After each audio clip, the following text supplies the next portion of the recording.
Beginilah nasib kaum Yahudi ketika Perang Dunia Kedua. Ini adalah kisah seorang pianis terkenal keturunan Yahudi di Polandia yang berubah nasibnya ketika Jerman menginvasi Polandia. Mereka semua yang berdarah Yahudi harus meninggalkan kota ini. Bahkan tempat mereka tinggal ditutup sebuah pagar batu. Hidup mereka berubah. Bahkan ada seorang Yahudi yang mati kelaparan di tengah jalan tanpa dipedulikan orang-orang lewat di sana. Para tentara Nazi bisa seenaknya menyuruh Yahudi tua berdansa di tengah-tengah keramaian sebagai hiburan.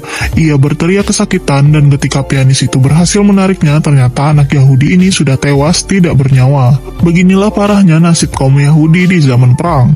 Malamnya ketika keluarga Yahudi ini sedang makan dengan makanan seadanya, tentara Nazi datang ke pemukiman mereka. Serentak mereka semua mematikan lampu agar tidak menarik perhatian tentara Nazi yang kejam. Ternyata mereka mengincar salah satu rumah untuk digerebek. Terlihat sekeluarga ini terdiam dan mereka semua disuruh berdiri. Namun ada salah satu bapak tua cacat yang tidak bisa berdiri dan mereka memaksanya. Orang pria dilemparkan keluar dan ternyata ia adalah adik dari pianis Yahudi ini. 15 Maret 1942, mereka semua kaum Yahudi kembali diperintahkan untuk pindah oleh Nazi Jerman. Mereka semua disuruh mengeluarkan barang-barang mereka untuk dikumpulkan dengan tentara Nazi mengawasi kegiatan mereka. Tidak dapat mengelak karena kalau tidak mereka bisa mati.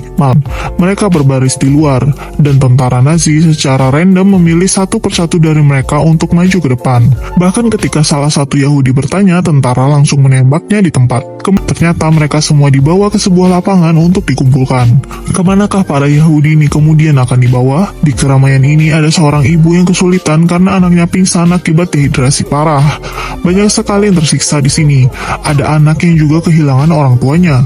Ada bapak yang memotong permen kecil menjadi 6 bagian agar bisa membagikannya kepada anak-anak dan istrinya. Para Yahudi ini, sedangkan di tempat berbeda, pianis Yahudi merengek dan menangis terseduh-seduh. Dengan latar barang-barang yang sudah diobrak-abrik tempat sebelumnya para Yahudi tinggal. Mayat-mayat juga berserakan di mana-mana. Ia mulai kebingungan harus ke arah mana pergi. Kota ini sudah seperti kota mati di mana semua barang-barang kaum Yahudi berserakan. Dan hanya pria ini sendiri. Ini kedua Yahudi ini bersembunyi di dalam sini. Esoknya, para pria Yahudi dibariskan untuk dibawa para tentara Nazi. Kemanakah para pria ini akan dibawa? Sampai kemudian secara random ia memerintahkan untuk orang-orang maju ke depan yang sudah dipilihnya. Kemudian mereka semua disuruh tiarap di sana. Dan tentara Jerman dengan gampangnya menembak satu persatu mereka yang sedang tiarap. Beginilah kekejaman para tentara Nazi yang anti terhadap kaum Yahudi. Lanjut next part dan hanya di snack video. Para pria Yahudi ini disuruh tiarap oleh tentara Jerman. Kemudian dengan santainya mereka ditembak satu persatu tanpa alasan yang jelas, hanya demi kesenangan mereka. Sisanya dibawa kembali untuk dipekerjakan paksa. Diam, pianis ini mengikuti seorang wanita.